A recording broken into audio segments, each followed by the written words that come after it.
Hello, everybody, and welcome to Heartlight Vedic Astrology. On today's talk, I was going to discuss planetary transits or Gochara for the month of January 2026. This talk is from Vedic Astrology or Jyotish perspective, so ancient Indian astrology that's more than 5,000 years old. And it seems like the theme for this moment in time is a new soul journey. So let's take a look. Note beforehand, the information presented here for educational purposes only and should not be considered medical, financial, professional, or life advice of any kind. If you are in need, please contact an appropriate professional for support. Then you might take a minute or two to read the rest of this disclaimer. So, a couple of announcements and some orientation, especially for those who are new to the channel. I'm offering a level 1 Vedic astrology course that starts January 14th, so in a couple weeks here. And the deadline to apply is January 7th, which is in a few days. So if you feel like this is your time, go ahead, email me at heartlightastro@yahoo.com for an application. Also, auto dubbing is available in various languages on the channel. You can see the list here, and there are some relatively new ones: Dutch, Polish, and Korean. All of my teaching videos on the subject of Vedic astrology on my concepts playlist, they can be found there. Wherever you see a double asterisk in one of my talks, it means there's a teaching video on that subject if you'd like to learn more. Sorry, let me get some water here. I've been in and out of the basement today, trying to fix a furnace. Anyway, it's been a wild ride today, and not too surprising given all the planets crossing the line of K2. So it's been like an absurd amount of disruptions today, and I'm just sort of grateful that this video might actually be, accomplished in some form. So it's been like that kind of crazy. So, yeah, I mean, I don't know about the quality or the tardiness, but A for effort on my part, I think, just for completing this thing today. You might be feeling the same. So anyway, what was I saying? Oh, so also my channel is all about playlists. So this type of video on transits, I have a Gochara transits playlist, but there are other ones as well you can check out. Also, I will be going through 3 different famous birth charts in this talk, and if you like to learn astrology that way, I have a video titled Birth Chart Archive List 2025 that you can check out. And most of the famous charts I've analyzed on the channel are listed there in the videos you can find them in. Because, like this talk, which is about monthly, the title is Monthly Transits, you would never know that I'm actually discussing 3 famous charts today. Some of the newest videos that I've posted, in case you missed any: Kritika Nakshatra, the Golden Warrior Star, New Moon or Amavasya on 19 December 2025, December Solstice 2025, this next 6 months, Ayananta and Uttarayana, and then also the National Birth Chart of Australia. And then if you want to start learning Vedic astrology, I've listed some videos at the end of this slide. These are the foundational videos I would start with to make sure that you're getting a really solid foundation. All right. All right, so let's just go through the dates of when things are moving in the sky. In January. So January 3rd, there's a full moon in Gemini or Mithuna in Ardra Nakshatra. I usually do a separate video on the moon phases, and I will do my best. But the beginning of the year, the beginning of the month, and the full moon is happening at a pretty close together. And then, as I mentioned, I have all these disruptions going on that I can't seem to avoid, especially because I'm currently running a sub-period of K2. So, and literally today, Venus is passing through the aspect line of K2, and Venus represents things like creativity, so, and also practical advice. So getting any helpful person, in terms of tech support for the furnace today was amazing. And then again, a lot of this is happening in Mula Nakshatra, like Mercury, and Mula is represented by a bunch of roots tied together. So literally, I've been in a subterranean basement trying to talking to people, talking to the HVAC guy and everything, trying to figure this out, sort it all out. It's been wild. Anyway, it's been my experience of again K2 last few days, last week or so.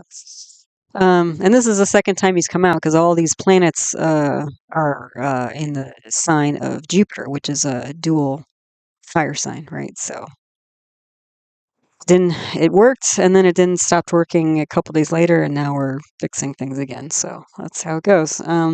Anyway, full moon on the 3rd of January in Gemini, Mithuna, Ardra. I will do my best to get a video out on that. It might be a short one though, shorter one than I usually do, just because it's just not that much time to, and I don't, to sort of crank one out, even though I don't like to, crank them out.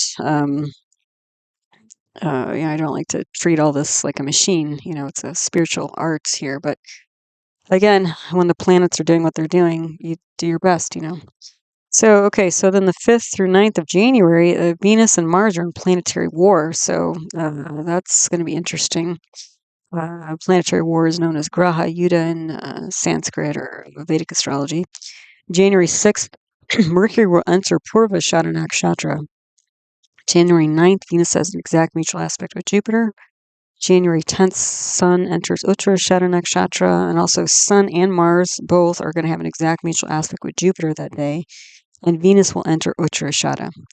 11th of January, Mars enters Uttarashada nakshatra. January 12th, Venus enters Capricorn or Makara. January 14th, Sun enters Capricorn, which will end KT59 aspects. So some of these odd twists and turns we're probably all feeling on some level should calm down a bit. Mercury enters Uttarashada nakshatra that day, and it will be an exact mutual aspect with Jupiter that same day. January 15th, Mars enters Capricorn. 16th through 19th January, Mercury and Mars are in planetary war. January 17th, Mercury enters Capricorn. January 18th, there's going to be new moon in Capricorn and Uttarashada nakshatra. January 20th, Venus enters Shravana nakshatra and Saturn enters Uttarabhadrapada nakshatra. January 23rd, Mercury enters Shravana nakshatra. January 24th, Sun enters Shravana nakshatra. 27th through 31st January, Mercury is in planetary war with Venus. So we've got a bunch of planetary wars going on in the next month. And I think all of them, it's Venus and Mars. And then I think there's another one, right? And then Mercury and Mars, and then Mercury and Venus. So Mercury, Mars, and Venus are going to be on these planetaries, and they're all combust. So these are all going to be mostly internal struggles or struggles to, straighten things out. Inside job type activity. The 28th of January, Mars enters Shravana nakshatra. Then January 30th, Mercury enters Dhanishta nakshatra, and then January 31st, Venus enters Dhanishta nakshatra. And just to give you a heads up, in February, sorry, the basement's pretty dusty. I was cleaning up too. We are starting off eclipse season. So there's going to be a solar eclipse coming February 17th, and then the corresponding lunar eclipse will happen in March. Okay, so just that's coming up soon enough. All right, so on this slide, what I've got to look at is two charts, one for January 1st, so the beginning of the month, and the second one for January 31st, end of the month. Both of these charts are oriented so that they're an Aries rising. Okay, so if you're not familiar, I use North Indian style charts in my work. So to orient you, the top diamond in the middle is what we call the ascendant, rising sign, first house. In Sanskrit, we say the lagna. Okay. And that rising sign, ascendant, lagna is really important because it sets the tone for the whole chart. Or if this was a person's chart, it would, give you a general overall view of their physicality and their personality as well. Okay. To get to the other houses, you count inclusively from the first house up and to the left or counterclockwise. So the upside down, if you go to the upper left corner, there's an upside down triangle with a little 2 in the bottom corner. That's the second house. That little 2 is not there because it is a second house, even though it is a second house. It's there because it's the second constellation of the zodiac, which is Taurus. Okay. So again, both of these charts are Aries rising. The reason why is that creates what we call a natural zodiac. A natural zodiac is basically what you can consider to be a horoscope for the entire world. Okay, so collective energy. All right, so in the first chart at the beginning of the month, let's see, the moon is in Rohini. Okay, so this was basically New Year's Day. was it yesterday? Yeah, so New Year's Day, and Rohini is a very attractive, lovely type of energy. Okay, and Moon represents the public and the emotional mind, and Moon was in Taurus, which is an exaltation sign. Okay, in the second house, representing family, inner circle, speech. So there was probably some. Uh, good things happening along those lines, like spending time with friends and family, close people, right? Having a good time. However, we do have Saturn aspecting from the 12th house of losses and expenditures, putting a damper on that. So, like, I was talking to my friend today, and they're like, "Oh yeah, I went out with my wife. We went to one of our favorite places we haven't been to in a while in the neighborhood, but we were both like really pooped out." So that was the pooped out part of it. So the lovely part, our favorite, restaurant in the neighborhood, that's like a Moon and Rohini type of energy in the second house. But then the Saturn is going to drag on all of that because Saturn represents things like delays and obstacles, fatigue, and that sort of thing. So that might have been going on. The dasha period for the first chart is Moon, Sun, and Ketu. So again, we're drawing on this Moon and Rohini energy, which is nice. But then we've got Sun and Ketu. Now, I've already been talking about Ketu in terms of the literal and functional disruptions I've been experiencing. And that's what we have going on here. Now, Sun and Ketu is in the fifth house of, children. It's also romance. It's also creativity. It's also advice. It's also a stage. Okay, so like I mentioned, it took literally hours to get tech support on the phone to help, get any information to figure out my furnace problem here. So, and the fifth house also represents advice. So it's like, again, trying to get some, and K2 can represent like technical things. Okay. And then Sun represents the president, authority, father, and you can see Sun is in the ninth house and the ninth house represents similar things like government, authority, father, that sort of thing. Which sounds really great, except that when Sun is in the ninth house, it creates what we call a karako, bhava, nasha, meaning that there's almost like too much energy. Okay. And so there's going to be problems with authority here, problems with leadership. Okay. And you can see there's all these other planets there: Mars, Moon, Mars, Sun, Venus, Mercury. Okay, so Mars and Sun are the two fire planets. They're two leadership planets.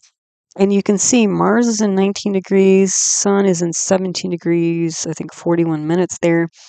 And look at the exact degrees of K2 in the fifth house, 17 degrees, 54 minutes. So literally yesterday, Sun was passing through the line or aspect line of K2. So there was going to be disruptions in authority and that sort of thing. And then Venus is right behind it at 15 degrees, 52 minutes. Now today it's literally going through the 17 degrees of Sagittarius, okay? And then Mercury is in Mula. Okay, so Mars represents action and leadership, like hands-on leadership, also mechanical things, action. Sun represents presidents, and health and that sort of thing. Venus represents social grace and worldly, mundane advice. And Mercury represents words and thoughts and decisions and that sort of thing. Now, all these planets, like one, the fact that they're all together gives you what's called a pravraja. So there's a focus here on ninth house issues. So authority, government, father, possibly religion, independent or enterprises and organizations.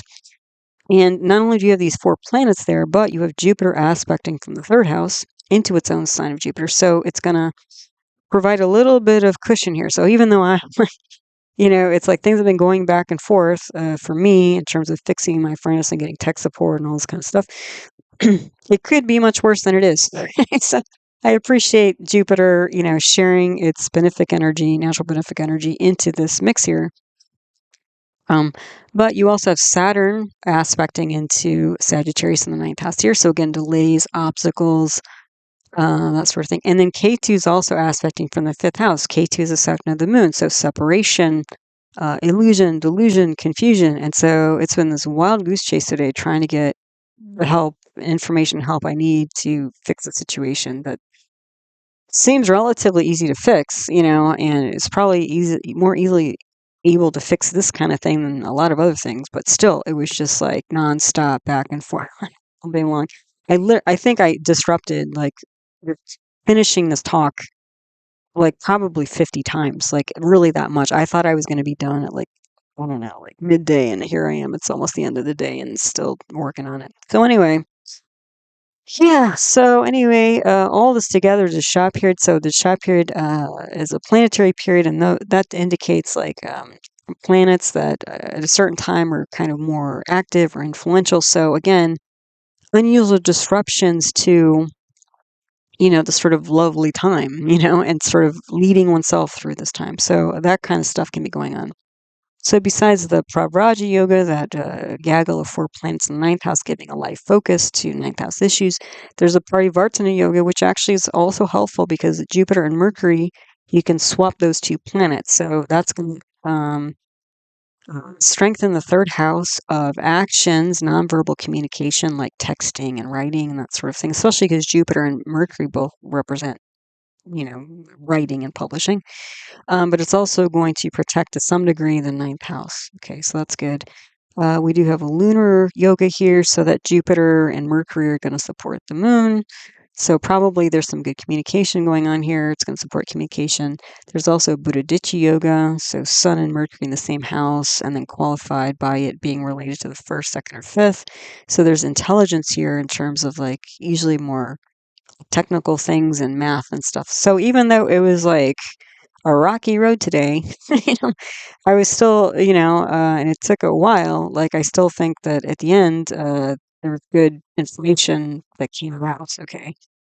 So, yeah, and then again, problems with authority. Shishub yoga. Yeah, so there potentially was a Shishub yoga here because Moon is, exalted in the 2nd house, and that could have been really lovely. The only thing is that Saturn's is dragging that down. So Shishub could have been like without the Saturn on it, would have been like a really nice time, like kind of flawless, time of good vibes and good cheer and like I remember one of the best New Year's I ever had was like some house party, like, and it was like salsa dancing in like Oakland, California, something like. And that was like decades ago, but I still remember it because it was like a really nice, like inner circle time, Um, and then so like, and me this year, I actually conked out before midnight rolled. So that's maybe those Saturn was dragging on my consciousness and my moon or my mind at that time. So yeah, and Saturn is also like physical in nature, so it's like physical like tiredness, So yeah, lovely moment with family at home, disrupted by potentially past issues because Saturn can represent the past. Reorganization. So again, this Mars, Sun, Venus, Mercury with K2 and Saturn. I mean, this is, again, luckily Jupiter's in here providing some protection, but this is kind of a mess. And Mars, Sun, and Venus are all in this nakshatra called Purusha. If you're not familiar with the nakshatras are lunar mansions. And there are 27 of them. They all have different energies and that sort of thing. So Purusha is all about sorting things out, like a winnowing basket. So it's like going back and forth, Mars and Sun, activity, Venus, like advice, and then it's in a dual fire sign. So it's like, let's go this way, let's go. And so it was like back and forth all day today. um, and then juggling, different projects. So I was juggling the, fixing the furnace and then trying to finish this. And it was like kind of like all over the place. As I said, A for effort today to try, to keep going with both of them. So yeah, but multiple unusual disturbing, disruptions with communications, actions, ideas. So, at one point we were gonna do this with the furnace, and then we go back, and then we decided it was not gonna happen today, and then tech support got back to us, and it was like just all over the place. So that's the K2, throwing that monkey wrench into this, leadership, good advice and communication. Again, trouble with father authority, and again, a double hit. So again, my double hit was like the furnace broke down and we supposedly fixed it on Tuesday, but then it broke down again, like yesterday morning. So the guy was back, and then we had to go through sort of a deeper process here to try to work it out. So anyway, we're still in the middle of that, because we're not done, these planets haven't all gone through K2, and I'm still running a sub period of K2. So anyway, I'm feeling the K2 for real these days. This could also potentially be sorting through legal papers. Okay. And it could be related to something related to family and assets. Like maybe even, like a divorce or something like that. Okay. The reason why is that Moon and Rohini, that's going to give this kind of lovely feeling, communication, that sort of thing. But Venus is the lord of the second house, and Venus is gone 8 houses away from the second house position. And the 8th house from any other house is going to create, long-term problems, chronic problems, deep, long, whatever problems. And we've got this whole mess here of like Mars and Sun and Mercury with K2 and Saturn. I mean, there's a whole like restructuring here. Okay. There's actually, with Saturn on the second house, there's a restructuring of the family and inner circle physically. But then there's all this like inner working stuff, okay, of things being restructured because this Mars, Sun, Venus, and Mercury, the only planet you can see in that mix is Sun. Mars, Venus, and Mercury are all combust, meaning they're so close to the sun you can't see them. Like if you try to look in the sky and see them with your own eyes, you can't see them because they're being eclipsed by the light of the sun. So that means when you have a combust planet, it means the external manifestations are not seen. Okay, but the internal manifestations are. So Mars, for example, is fighting. Mars is competition. Venus is love and compassion and diplomacy. Mercury is communication. So this might be some sort of um, fight that's going on underneath the surface, rearranging. So maybe this is like maybe if actually a couple or family or something like that, maybe they're heading towards divorce, but for a particular moment during the holidays, they decided to all kind of put on a happy face and have a decent time. But behind the scenes, underneath the surface, there's a lot boiling on, boiling on, and maybe some fighting. So maybe it wasn't obvious. Like maybe it was all fighting on, with documents and papers, especially with this Jupiter, Venus, or Jupiter, Mercury, in the third house. There's a lot of writing and communication, and also, again, probably some angry, unusual things being said and written because Mars and Sun are the 2 fire planets here.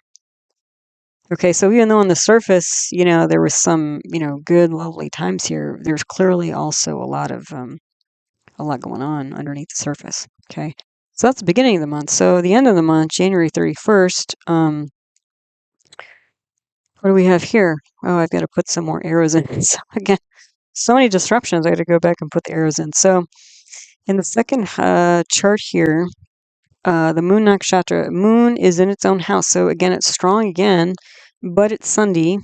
So meaning it's unstable. It's just crossed from Gemini into Cancer here. So the moon's unstable. The moon represents, the emotional mind and mother, and it's in the 4th house of home, happiness, and mom.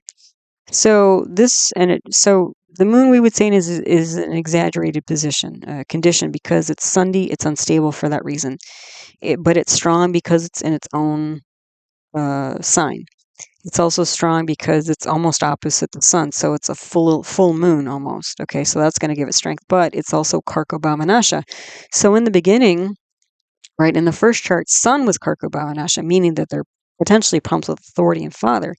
In the second chart, we have a karako bhava nasha with mom, potentially.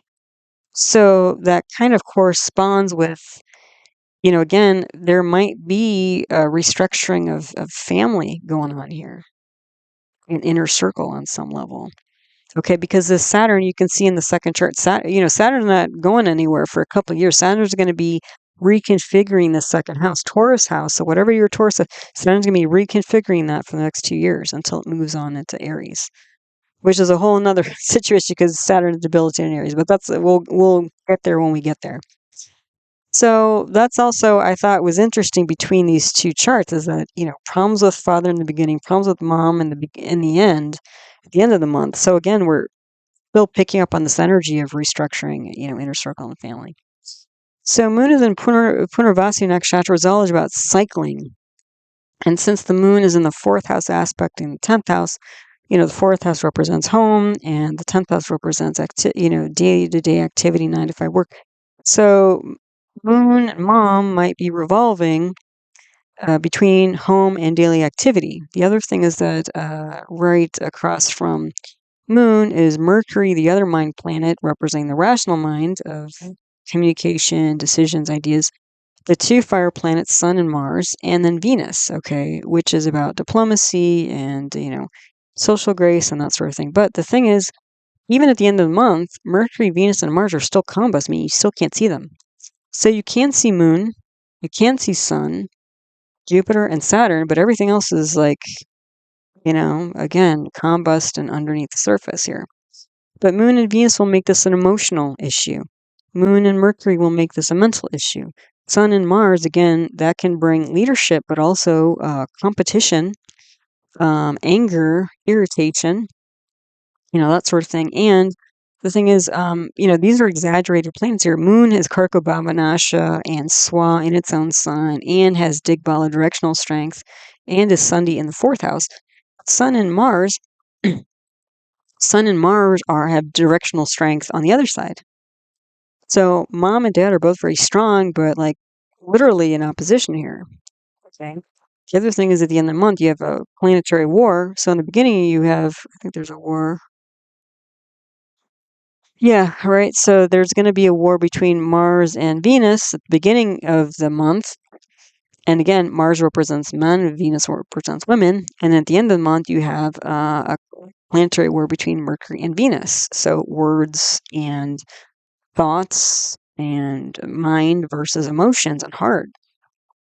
Yeah, so anyway. And the shot period for the second chart is Jupiter, Moon, and Venus. So Moon and Venus, again, the 2 emotional planets. Jupiter and Venus, the 2 counseling planets. So there's like some sort of emotional counseling going on here, probably.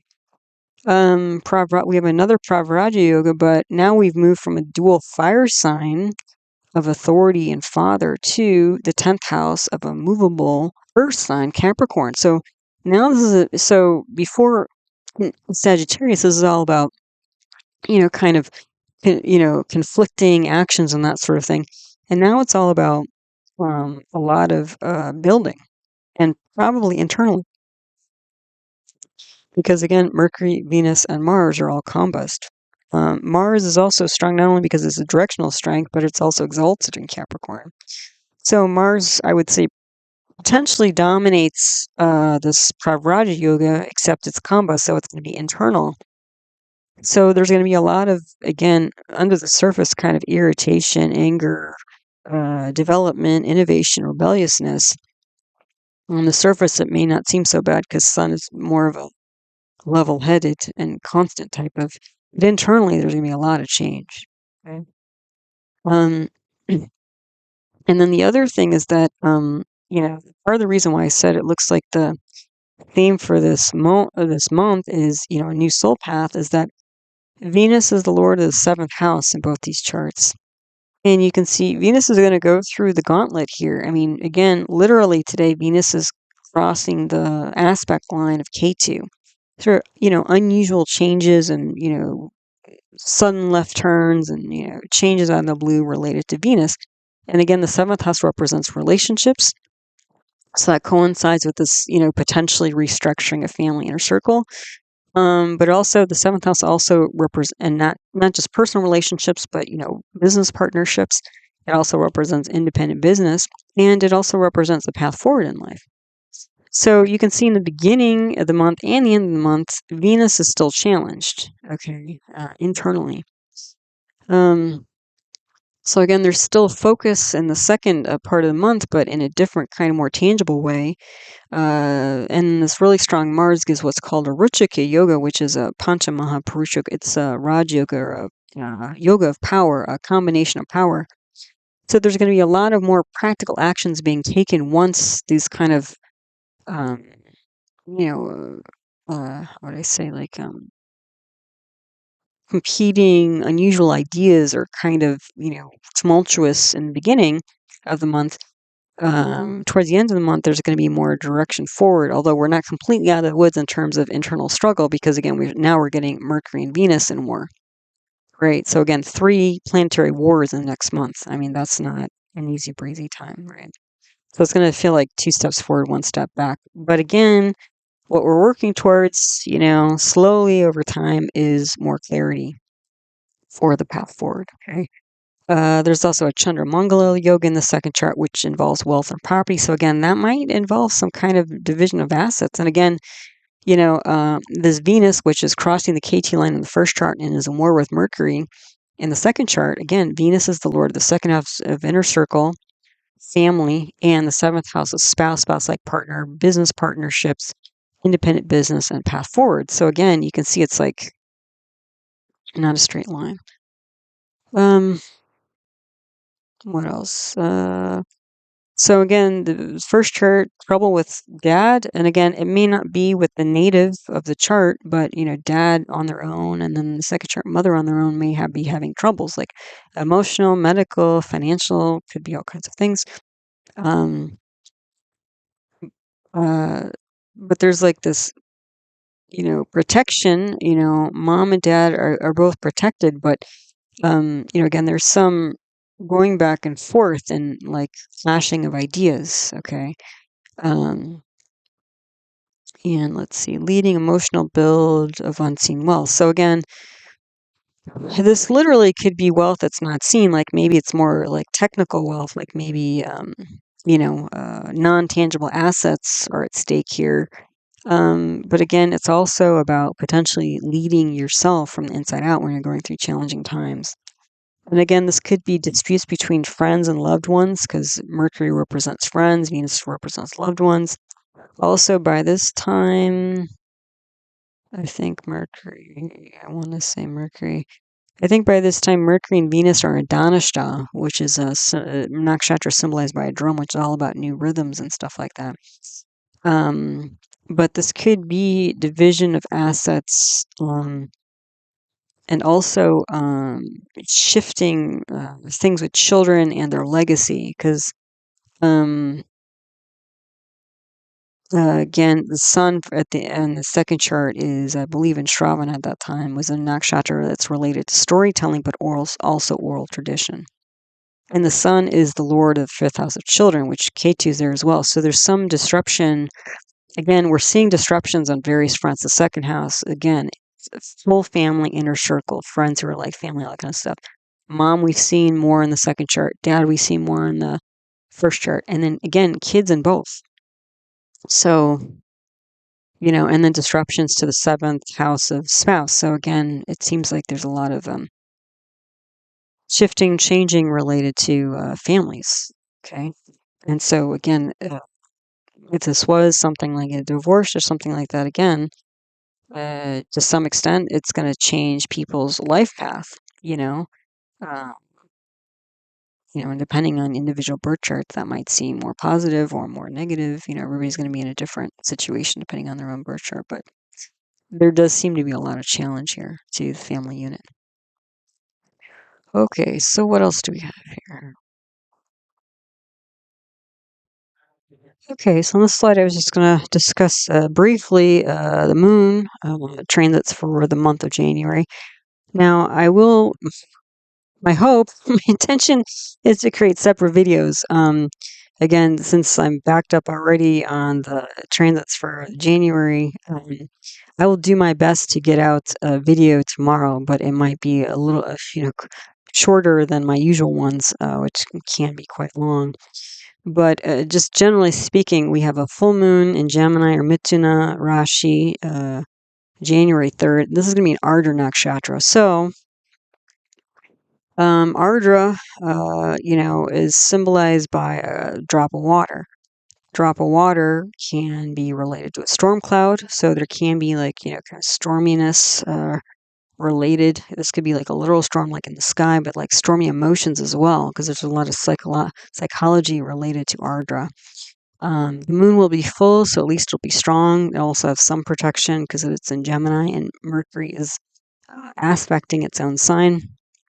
But the thing is, Mercury's in Mula, so Mula is also a bit of a destructive nakshatra because the deity associated with Mula is Nirchi, which is a form of the goddess Kali, the goddess of death and destruction. So there's probably going to be some emotional challenge going on with this full moon. But again, this is right in the middle of all of that mix of, Jupiter and moon aspecting, this gaggle of planets, right, with Mars, Sun, Venus, Mercury, like transiting through Sagittarius, a dual, Gemini is a dual air sign, and Sagittarius is a dual air, fire sign. So mixed ideas, mixed actions, going back and forth. And then on the Sagittarius side, we have the aspect of Ketu, making things wild and woolly, and Saturn being, fairly destructive at this time. With Saturn's in the nakshatra of Purva, which is symbolized by a funeral pyre, so death, destruction. So yeah, it's a pretty challenging time. This could be, especially with Jupiter and Mercury being so strong in parivartan exchange of houses, this could be emotional news about splitting things.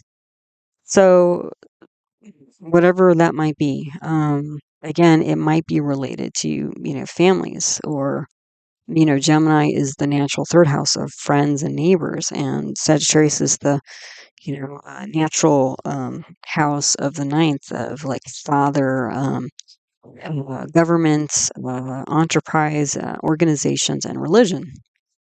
So, and on the Sagittarius side, Jupiter's aspecting there, which is a spirit planet representing spirituality, and Saturn is aspecting there representing religion. So, yeah, there could be, again, some emotional split news coming from the full moon on the 3rd.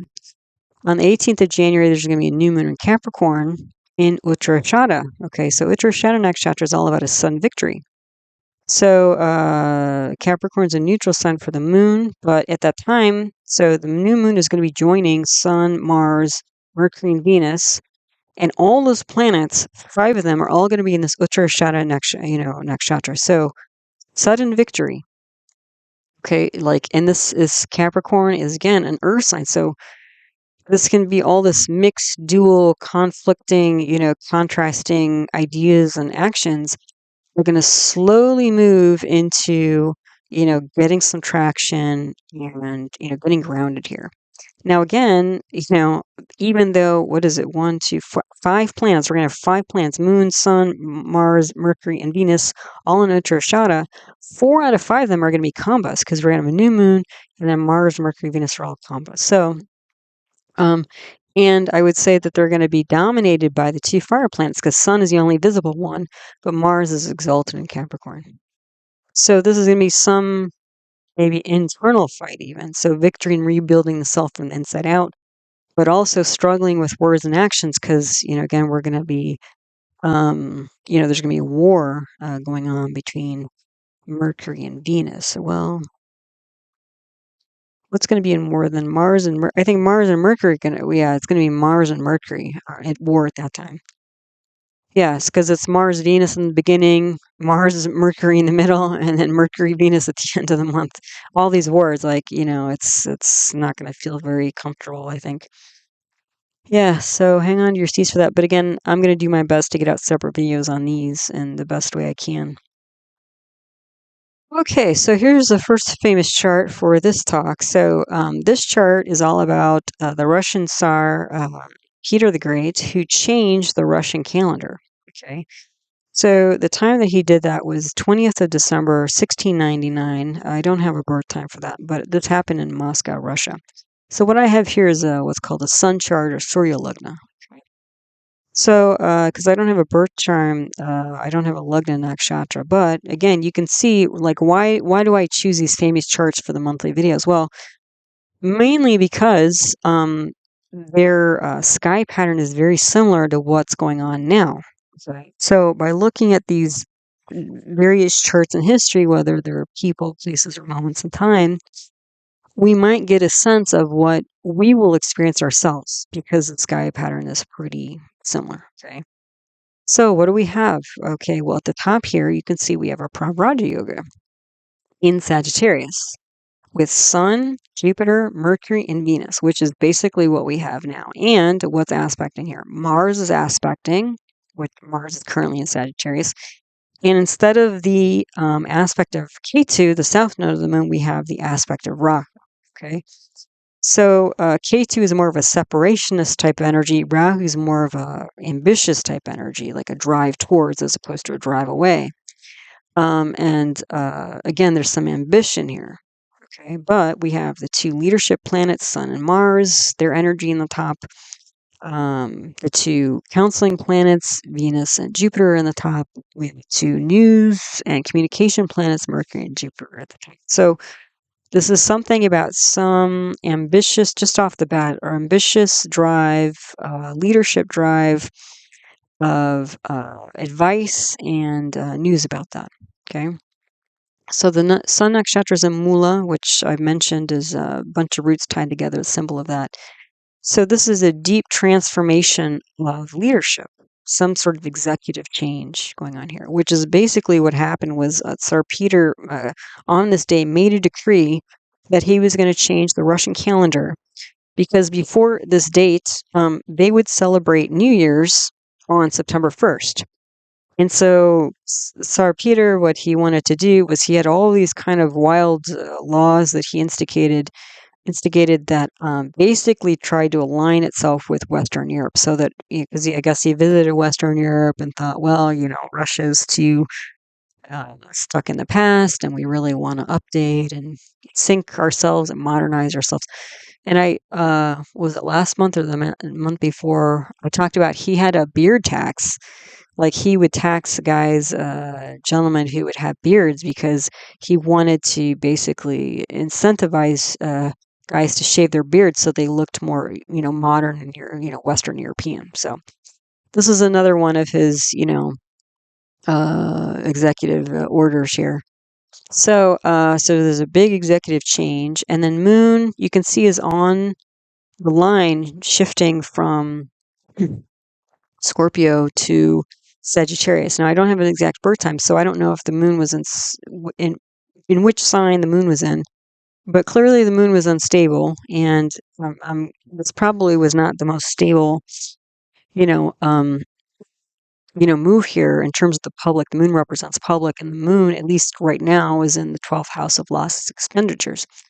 But even if it's not in the 12th house, maybe it is actually in Sagittarius in the first house, you can see the moon is becoming new. It's getting closer to the sun. So that's not a very strong moon. And again, the moon represents emotions and the public. The other thing is moon is in a gandanta position, meaning it's at not only crossing signs, but it's crossing nakshatras, meaning it's doubly unstable. So this executive decision order created a lot of public instability. So the day lord was either Saturn or Sun. Either way, Sun is leader and Saturn's bureaucracy, so both were involved. Birth dasha, and again, because the moon is crossing, we're going to get a little bit of both. The birth dasha was either Mercury or Ketu. So again, Mercury is words, decisions, and then Ketu is this unusual separatist kind of action. So again, what he was doing was separating the Russian calendar, the old Russian calendar, and syncing it with the more modern Western European one. Also, how does this recreate the current sky pattern? Well, Rahu and Ketu are on the Leo Aquarius axis, which they are now. Sun is with a combus Venus, and I believe yes, Jupiter as well. And there's a war going on with Venus and Jupiter as well. And Venus and Jupiter are the two diplomacy, planets and the two great benefics. So this was just like cast down, and like regardless of consequences. This is not done in a diplomatic way. And then again, all these planets, Sun, Jupiter, Venus, Mercury, probably Moon, Mars, Rock. I mean, we have all these planets in Sagittarius.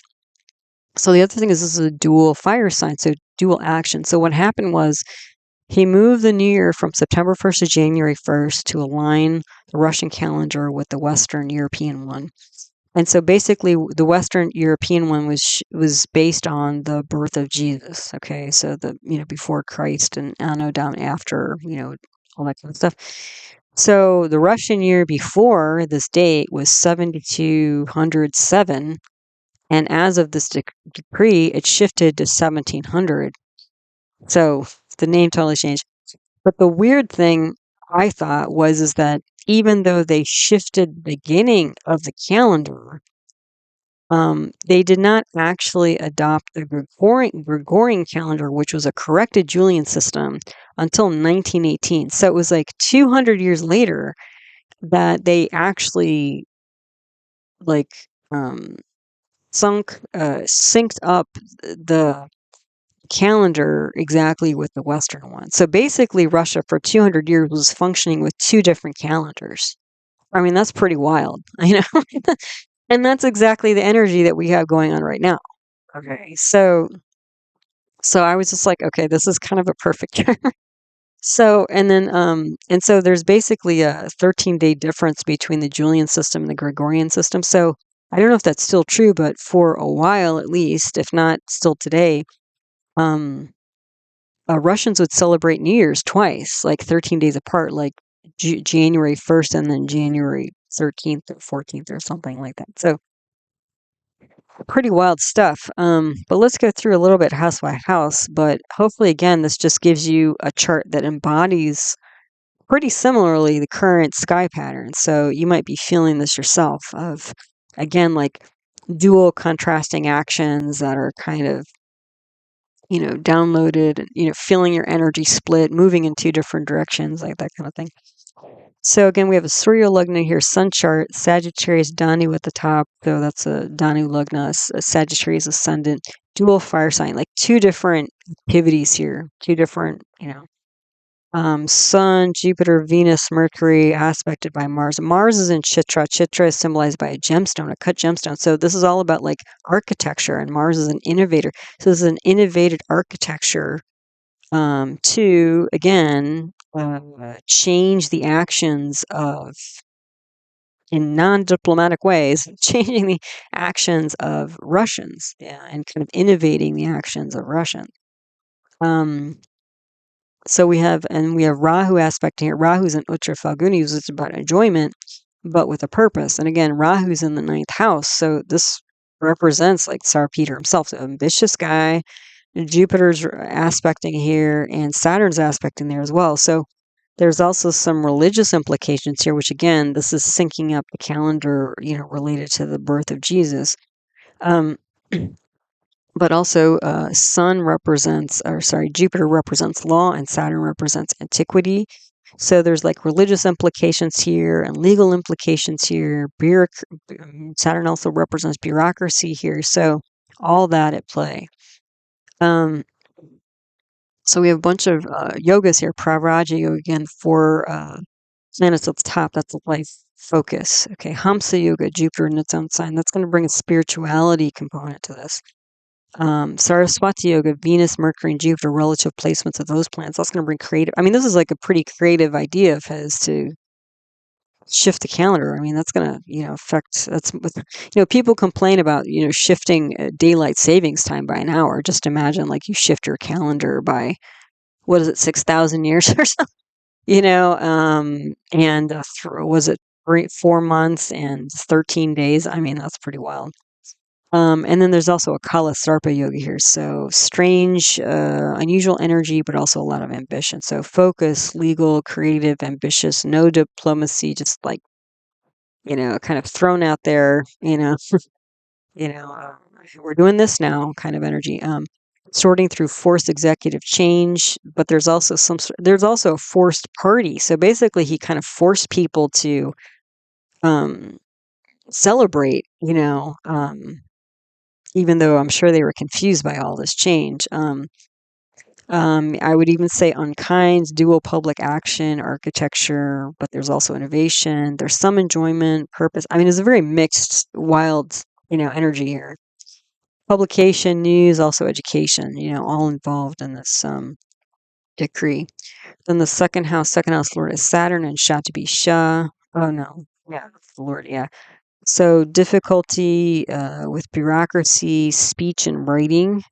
So I don't think much was said. I think it was just sort of foisted upon public. Yeah, and the lord of the second house is bhavat bhavam. It's gone 2 houses away. So this is more about taking actions, and also I would say, difficult actions, actions that were not easy to understand or implement or that sort of thing. And you can see Saturn is in its own house of Aquarius in the 3rd house, and Aquarius is an air sign, fixed air sign. So this is all about like, traditional ideas and rhythms of traditional ideas, but then you have Ketu there and Purva. So this is breaking old traditions. It's all about breaking old traditions here and old policies, old bureaucracy, ideology. Then the fourth house lord is Jupiter, aspected by Saturn here, or Mars, restructuring the past, overseas, taking a kind of direction by overseas places in terms of directions forward, in terms of current directions moving forward. The fifth house lord is a debilitated. Fifth house lord. No, I need to change that. So the fifth house lord is Mars, and it's aspecting its own house. That'll make it strong. That's all about pioneering, leadership, that sort of thing. It's also aspected by Jupiter and Mars and Rahu. So again, on a public stage, pioneering sorting of legal issues, ambitious legal issues, or legal decrees. Then the sixth house lord is Venus.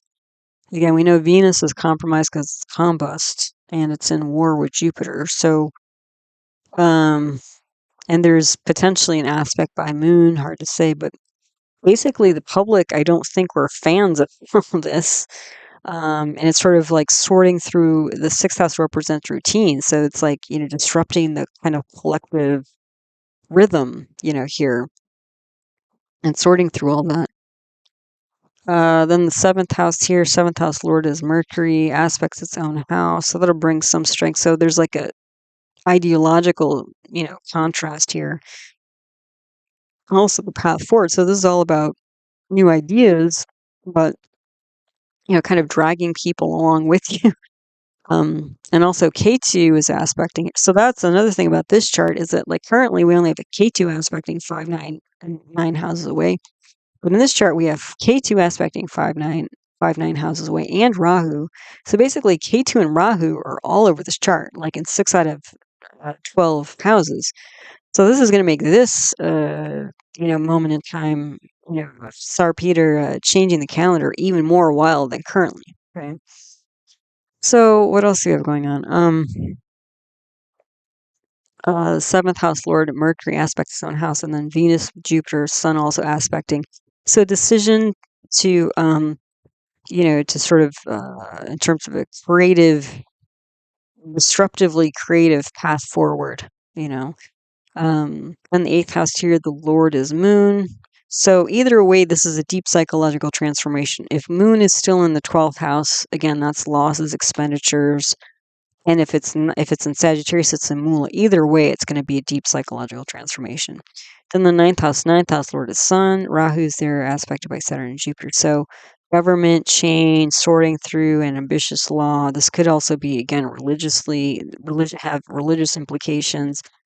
The 10th house lord is Mercury, and Mars is there. So there's some sort of new construction of a dual mundane function. So again, this is like somehow, I don't even know how this would work, like working with 2 different calendars simultaneously, which sounds kind of nuts actually. So I don't even know how they did it, but they did it for 200 years. So I guess they flex that way.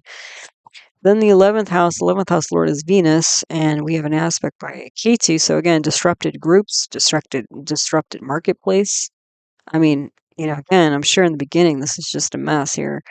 Then the 12th house lord is Mars, and then maybe Moon is there. There's also an aspect by Saturn. So this is all about, so the lord of the 12th has gone to the 6th, or to the 10th. So daily activity is related to remote, foreign, overseas places, I think meaning Western Europe. So trying to model itself after Western Europe. So yeah, pretty wild time. But again, the energies of this time are not too different from currently. So if you're feeling the strain, as I am today, I mean, luckily, I think for me, it's fairly innocuous. And again, we do have some protection because we do have, the parivartana between Jupiter and Venus. So it could be worse, but again, there's probably a lot of weird, strained communication, and bumps in the road here.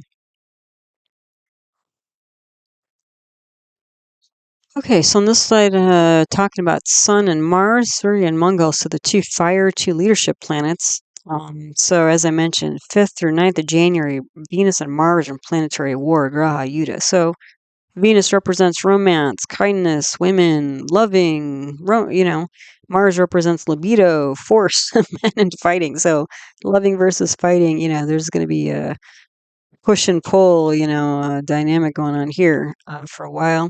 January 10th, Sun enters Uttarashada Nakshatra, so an executive win of some kind. Sun and Mars have an exact mutual aspect with Jupiter. So this might be an executive win that's legal, because Jupiter represents law, or at least balanced, or fair, or something like that. January 11th, Mars enters Uttarashada, so sudden victory. Another sun victory, and again, that's not too long. I think within 24 hours it's sun, so this might be, inking the deal, so to speak. January 14th, Sun enters Capricorn, which is going to be nice because that's going to end that K2-5-9 aspect, because currently K2's it's sitting in Leo and it's aspecting the other fire signs of Sagittarius and Aries, and K2 is already a fiery planet and it's aspecting two fiery planets and a dual fire. That's a lot of firepower. So when Sun enters Capricorn, K2 is gonna, its effects are gonna be a little more contained, so hopefully less chaos. And some of the some areas of life, if you feel like there are multiple fires that you're trying to put out, some of those fires will be extinguished with this shift. And also moving to Capricorn, that's gonna be much more grounded leadership rather than like running in two different directions or feeling like that. It should be more grounded, building energy at the end of the month. January 15th, Mars enters Capricorn. So there's a push forward towards, again, a tangible building here. And Mars is, again, exalted in Capricorn. So there's going to be like a little bit of fire moving into, again, building something in a more tangible way. 16th to 19th of January, Mercury and Mars are in planetary war. So thoughts versus action, head versus, impulse and that sort of thing.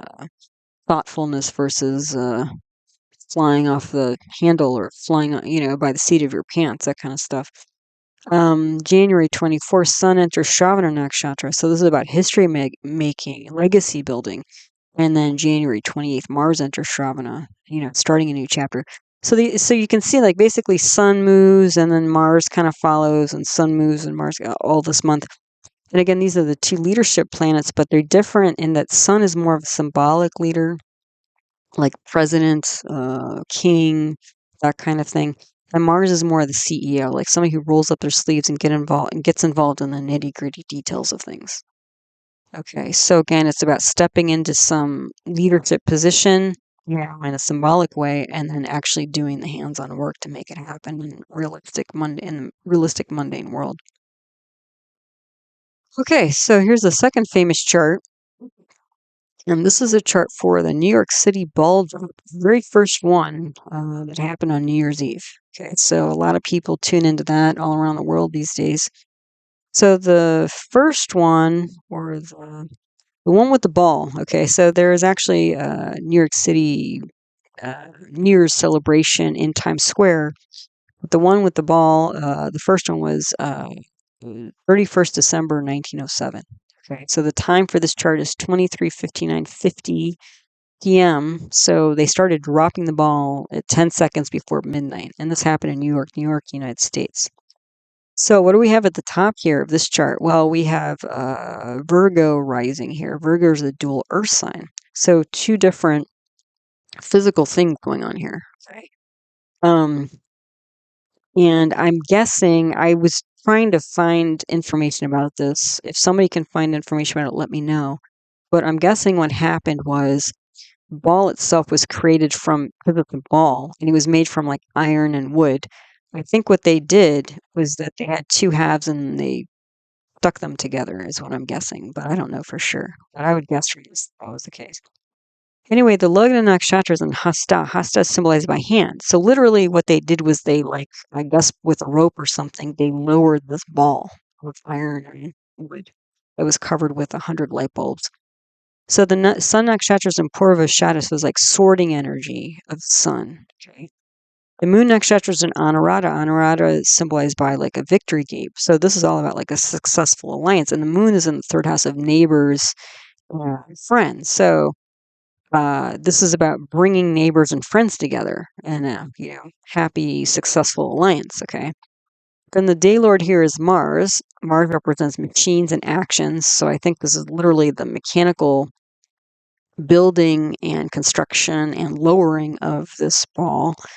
And then the Hurrah Lord or Our Lord was Venus. So Venus is all about social grace, social events, that sort of thing. And Venus, you can see, is in Capricorn here in the 5th house of stage. So this is like a staged social event. And you can see Jupiter aspecting Venus. So usually when you see Venus and Jupiter together, there's some sort of like good times or party going on. So that's exactly what was going on, okay, in a public way, stage, a public stage way. Bird to shot this time with Saturn and Venus. So Saturn's all about, again, endings. And you can see Saturn is in the 6th house in its own house of Aquarius, and Saturn's in the very last degree in Purva Bhadrapada Nakshatra. So this is all about ending routines. So I think this specifically refers to, again, like shifting from the year 1907 to 1908. But it was also about shifting the activity of what was done on New Year's Day and creating this whole new thing that now, again, like over 100 years later, we're still like mesmerized by this thing, which I will talk about because there is mesmerizing energy in here. I'll get to that. But so, and then Venus, so this is like a party celebrating the ending of routines. Okay. And then how does this recreate the current sky pattern? Well, we have a combust Mercury with Sun and K2 in Sagittarius, which we have those energies in Sagittarius. Okay. Also, Jupiter and Venus are mutually aspecting each other, which they currently are, but they're in different signs. And then we have Mars and Gemini and Pisces. Okay. So again, the lugna here is Virgo or Kanya, dual earth signs. So two different physical things happening here. And it's aspected by sandhi, Mars, and Purva Bhadrapada. So this is the, like, what happened. Part of the reason why this ball idea came about is that actually there was a party, okay, and this party in New York Times was originally started by Adolf, what's his name, Ox, Ox, I don't know how to pronounce his name, a few years before the 1907 thing, and he had this big party, in these really lush restaurants, and people were having a good time in Times Square. And there were fireworks and everything, but then because of the potential, danger and destruction that would happen, the fireworks are banned. Okay, and I think that's this sandhi Mars, and Purva Bhadrapada. So there's no fire here. Okay, but there's innovation. Okay, and also, like, again, an ending of old ways, kind of like the ending of old ways with the Tsar Peter, changing the calendar. Okay. But this is, again, instead of a dual fire sign like the Tsar Peter chart, this is a dual earth sign. So there's two physical things going on here. So anyway, the reason why Adolf Ox, the owner of the New York Times newspaper, started all this was it was a publicity stunt. Okay, because right before this, he had moved the office of the New York Times to Times Square. So it was like to draw attention to his newspaper. Okay. And what they did is they built this big iron and wooden ball with 100 light bulbs. It was 5 feet in diameter and weighed 700 pounds. And basically, it was a way to draw crowds to the area instead of fireworks. Okay. And it was ascended by hand. The current ball is like 12,000 pounds, 12,350 pounds. So it's like what? 7, 21, what? At least what? Almost twice as much? Yeah. Yeah, so it's almost twice as much. So anyway, yeah, so I think there was like a physical breaking in two different ways. Okay. One, again, the physical uh, development of some sort of celebration, going on here, but also the physical breaking of routines in terms of how, like, New Year's was celebrated, at this time. So what else we have? The second house. Second house lord is Venus and Shravana. So this is all about a historical party, really. And there's an aspect by Mars here, also an aspect by Rahu here. So this isn't Punarvasi. So this is like ambitious cycling of speech. He wanted people to obsessively talk about this event. As a publicity stunt. He wanted the news. He wanted people to talk about it. This, big party here. So ambition, creative, social, physical, technological cycling. So the other thing that happened, besides the ball, is that the ball itself is that these posh restaurants that are around Times Square, the waiters were given these top hats that were battery powered. So when the time shifted from 1907 to 1908, they flipped the lids of their top hat, and then there's a battery powered, like, lighting up of 1908 on their hats. So that was also like a big to do that people were talking about. So yeah, they really were, like, going crazy with the publicity here, creative publicity. So then the third house here, the third house lord is Mars. We have a dark moon and Anuradha, aspected by retrograde Mercury. That's actually very strong. It's an exaltation house, exaltation constellation, the 11th house of club, script, society, and income. So clearly there is some income drive here as well. But Jupiter is in Ashlesha. Ashlesha nakshatra is, like, symbolized by a snake. So snakes are usually very mesmerizing to people, and that's where the mesmerizing energy is coming from. Okay. Plus Jupiter, it's retrograde, that gives it strength. It's also in its exaltation sign, that's going to give it strength. It's in the 11th house of clubs, group, society, and income. So, bonus, bonus, bonus. It's aspecting this Anuradha moon in the third house of neighbors and siblings and friends and actions. It's also aspecting its own house of the 7th house of independent business and path forward in life. Okay, so there's a lot of mesmerizing, and it's also aspecting the 5th house of, again, this, like, social event. Okay, so well played, all Adolf Ox. Okay. Well, you chose the right date to really make this like a lifelong mesmerizing event around the world.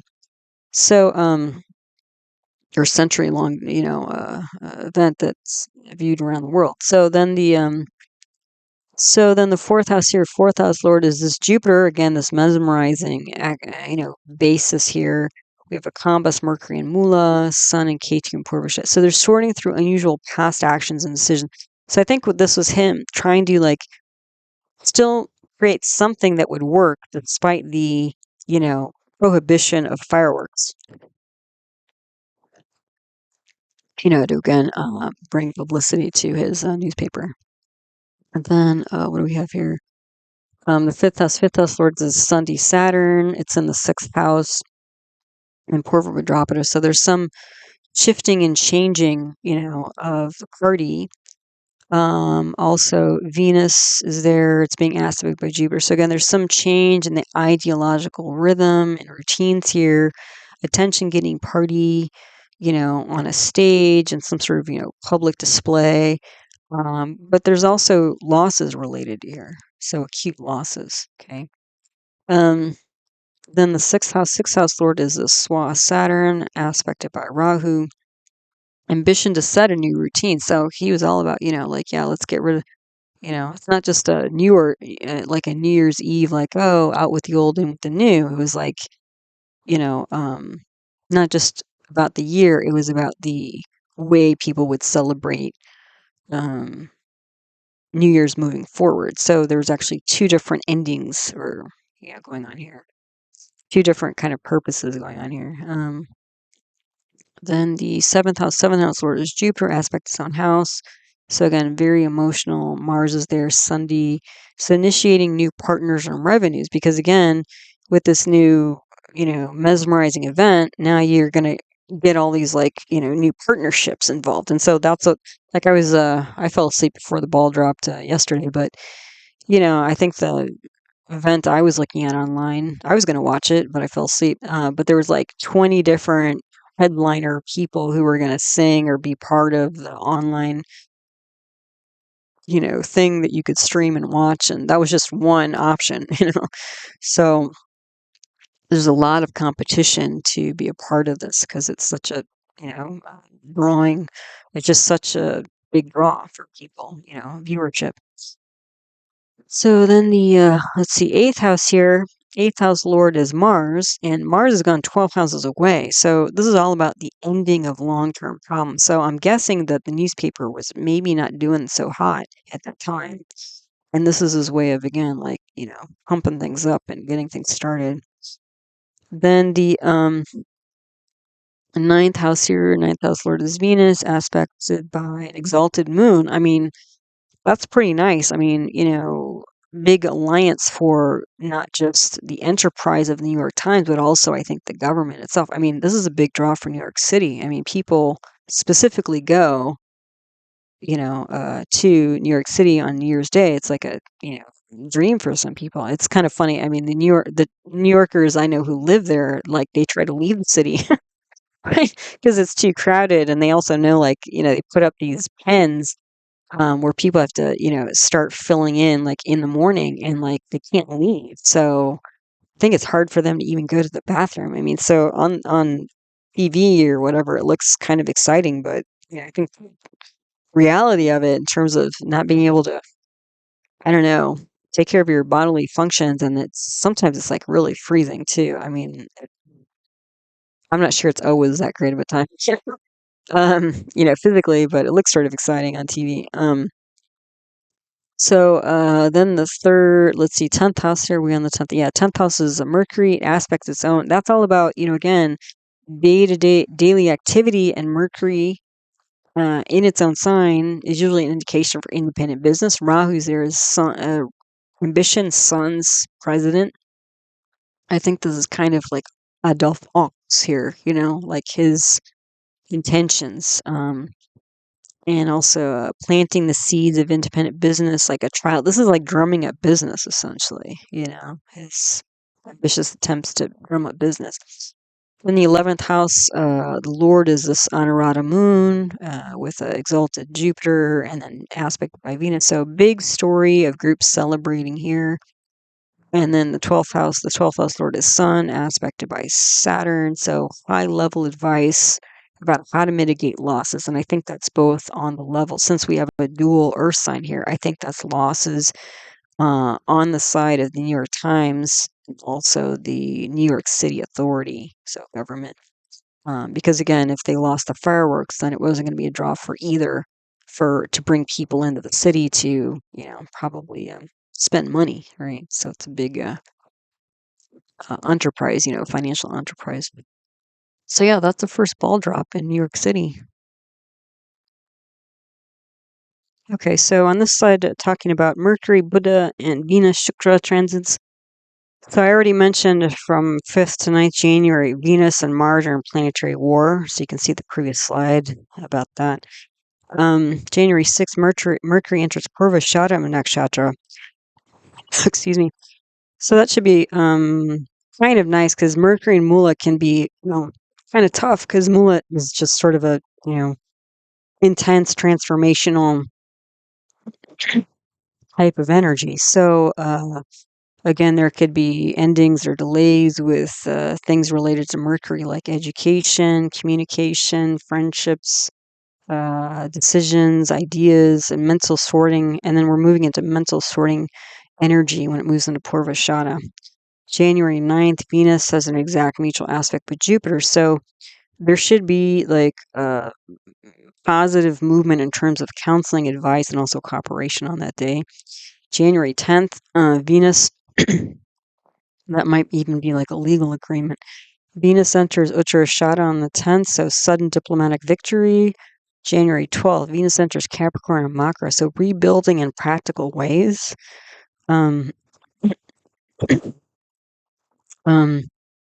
Sorry that it was really cold in my house because the furnace isn't working.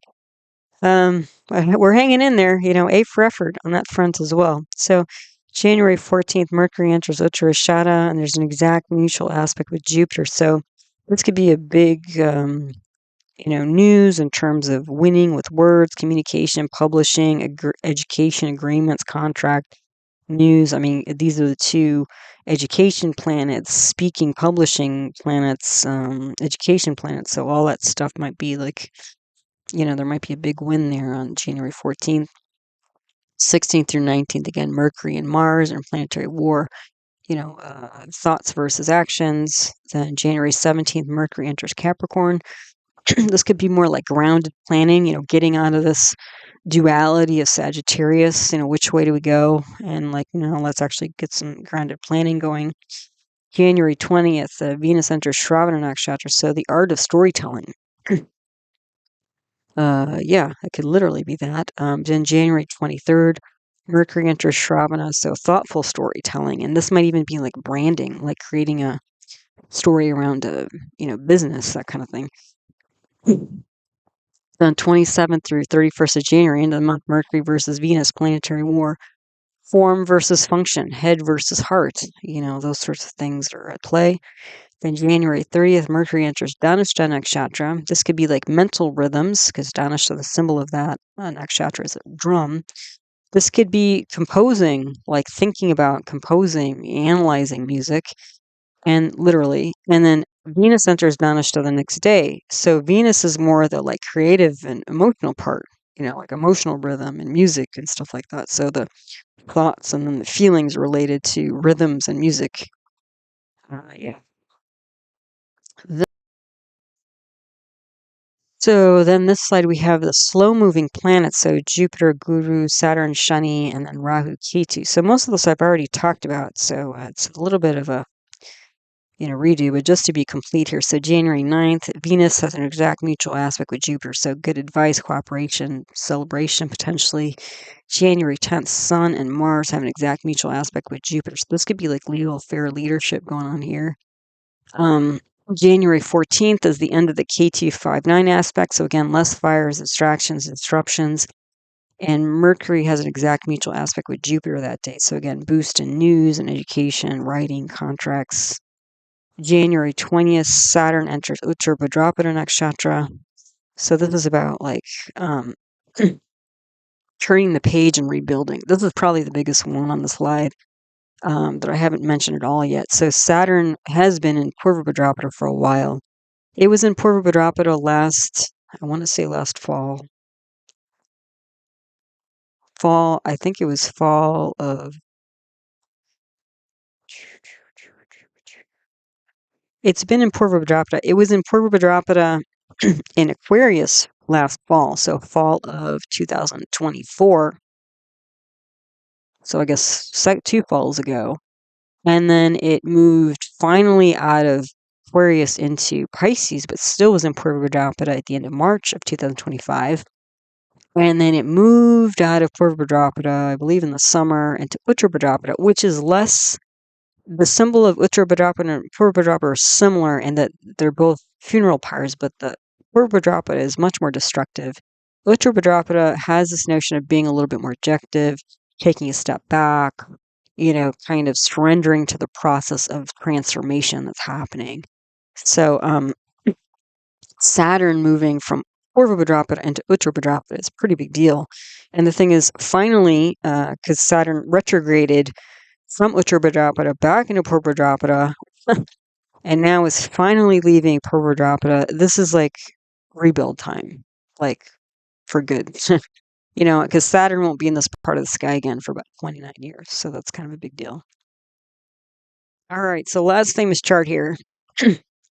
This is the birth chart of Elizabeth Blackwell, who was the first woman to earn a medical degree in the United States. And also, she was, I don't even know what this means in UK terms. She was the first woman on the medical register in the General Council of Medicine or something in the UK. So, big deals in terms of women in medicine. Okay. And she established a bunch of various programs for women in healthcare. But actually, we'll see in her chart, she had a lot of problem with relationships.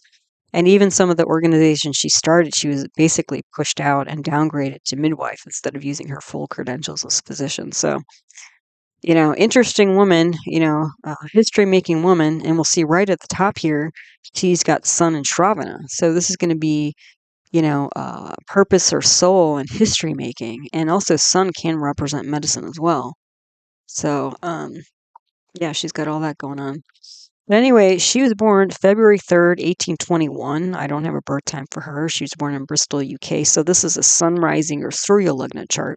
The Lagna Nakshatra, I don't know because we don't have a birth time for her. The Sun Nakshatra, again, Shravana, storytelling, history making, career. Sun also represents career. Besides, potentially, literally doctor. Moon Nakshatra is either in Dhanashta or Shatbisha. Danashta again is that, rhythm making, but also Shatbisha is like, it can be healing an illness. So, we don't have a birth time, so we'll see what she was actually, I think it could make sense either way. And she actually probably moon was in both of those days. I think it shifted about 4 o'clock in the afternoon. So almost half the day in both. The day lord was either Venus or Saturn, so difficult emotions. The hara lord, we don't know because we don't have a birth time. Birth dasha was either Mars or Rahu. So I think there was some obsessive, especially when you get Mars and Rahu together, there usually is like some sort of obsessive action going on.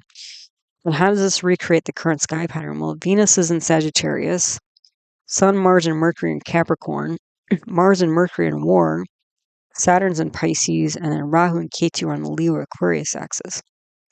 So quite a similar pattern, especially towards the end of the month. So the Lagna here, we have a Capricorn and Makara rising. So again, this is going to be much more tangible than, again, the fire signs, like Sagittarius, okay? Like once the planets that are currently in Sagittarius move into Capricorn. Movable Earth, so a lot of physical activity here. Sun is there with combust, uh, uh, war engaged Mars and Mercury. Mars again is exalted, and this is all in Shravana. So there's going to be a lot of internal, unseen battles here, words versus actions, and also Mars and Sun together. It's clearly a leadership energy, and also somebody who's like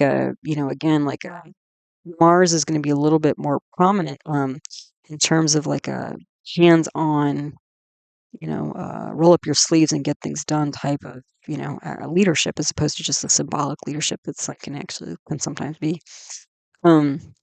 So this Mars and Mercury at war, combust, like this is a story of internal determination and building of self. Because this Mars is exalted here. So there's some leadership, there's some rebelliousness, there's some, roll your sleeves up and get things done type of energy here.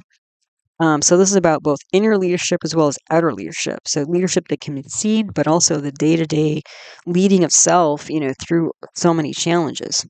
Also, Mars and Sun here. Usually when I see Mars and Sun like this in the first house, there can be an indication of stroke. And actually, she had a stroke that, in the last couple of years of her life, debilitated her. She was paralyzed on half of her body. So that's here. There's a Ruchika yoga, that's Mars exalted in the first house. That's a very strong leadership, power leadership combination. Also a thought leader because Mercury's there. So this isn't just like a physical leadership, like a battle warrior, but she was a battle warrior of ideas. So thought leader, intelligence, clearly, innovator as well. And so, I was looking at her Wikipedia page, like strong. They described her as having a strong personality and even acerbic. So, she was clearly a fiery type of lady here. But also because she was so fiery in nature and hard-headed or hot-headed, strained a lot of her relationships. Second house here, the second house lord is a bhavam Saturn. So again, conversations becoming actions, walking your talk. Saturn's in Revati. This is about international travel as well as hospitality. So she went around the world actually speaking and writing and stuff like that. And the second house is oral communication. The third house is written communication or nonverbal communication. And then Rahu is in Purva Bhadrapada. So, ambition to end things, right? And this is an Aquarius, so an ambition to end old ideology, especially like regarding women in healthcare and women's health. So again, ambition towards the dissolution of of old ideas, or bringing in unorthodox new ideas, and grounding that in reality, and also lecturing on being on the lecture circuit. So then the third house here, Lord is a Swa, Jupiter, and Purva. So again, international publishing and history, reforming old ways. Also, this is like social politics, and she wrote many things, including books on women's health and also an autobiography, which is again not surprising here, because the first house lord of Saturn has gone to the third house, and it's with the Swa Jupiter. So she wrote about herself, an autobiography. Then the fourth house lord is Mars. It aspects its own house, very strong. So leaving the past behind, like actively rejecting the past. Fifth, like just shattering, like past, notions of things. The fifth house lord is Venus, and aspected by Saturn. That's advice, sorting through difficulties, sorting through pathologies, like so social problems for herself and others, but also like medical problems for patients. Sixth house lord is Mercury, and it's aspected by Venus. So this is sorting through troubles internally. I think this is like literally diagnosing people. But also socially as well. So I think physically and socially both, especially because it's a dual sign. Gemini's in the sixth house here. Then the seventh house lord is Moon. It might be aspecting its own house, which it probably was, because if Moon aspects its own house here, this would give her more of an independent business type of energy, especially one related to the public and women, because Moon represents public and women. And she started numerous organizations related to women in healthcare and things related to women's health. So that might be true. But there's also Mars is aspecting there, the seventh house, where it's debilitated. So that's going to be a lot of disruptions. And Mercury's aspecting there in Sun. So there's going to be a lot of butting heads with authority figures and men specifically, because Mars and Sun are both, male related energies, planetary energies. So rocky path, internal struggle, leadership, rebelliousness, public independent business, started various schools and that sort of thing. Eighth house lord is Sun, aspected by Moon perhaps. Ketu's there in Purva Falguni, so definitely an alternative mindset for this woman. Ninth house lord is Mercury, aspected by Saturn and Jupiter. A roller coaster with authority, but also religious. And she was really a religious. I think she was Episcopalian for a while and then shifted to the Unitarian Church or something like that. I don't recall. And again, she's a dual earth sign in her ninth house. So two different religions. And also you would pick that up because Jupiter is aspecting, which represents spirituality, and Saturn is aspected, which represents like more formalized, organized religion. So and then the 10th house lord is Venus, and so there's losses through 9 to 5 work. Losses related to women, actually, her being a woman. Then the 11th house here, 11th house lord is Mars, aspected by Jupiter. This is bringing balance to groups here, and the 12th house lord is Jupiter. Venus is there in Purva shadow, so daily work sorting through neighbor imbalances and pathologies and all this sort of thing. So again, I think it was on two different levels, like social and medical, but also herself and others. Pretty big figure. And again, history making, because that's a Shravana nakshatra. So we shall see what sort of history is made at the end of the month. Should be quite a bit, since again, we're going to have, at the end of the month, we're going to have Mars, Sun, Mercury, Venus, and Moon, right? All 5 planets in Capricorn in Utrashada, but then they're going to shift to Shravana by starting to shift into Shravana by the end of the month, and then moving into the beginning of February. Yep. So there you go. She's an example of some of the energies that are currently in the sky. All right. So as always, thanks so much for stopping by and listening to one of my talks. Again, all of my teaching videos or my concepts playlist, they can be found there. For more famous charts, you can check out my birth chart archive list 2025 video, where I list most of the famous videos or famous charts I've analyzed on the channel and the videos you can find them in. Also, I do offer individual birth chart readings, and if you're interested in my astrology course that's coming up, got a few more days to sign up. Turn in your application. For either of those things, you can email heartlightastro@yahoo.com for more info on that. I do also have another YouTube channel where I talk about natural medicine, including Ayurveda, traditional Indian medicine, yoga, homeopathy, naturopathic medicine. So, yeah, different paradigms of medicine along those lines. The name of that channel is Nature Source Care, so that's out there too for you. All right. So I hope everybody's having a good new year, despite probably what's kind of a disruptive, at least for me, being disruptive. But again, I'm running a sub period of K2. And if you're not, then it's probably going much more smoothly for you. And I hope you enjoy that. But as always, I hope you found these talks helpful, useful, and interesting to you as you learn to navigate the energy cycles of your own life. All right, until the next one, take good care. Namaste.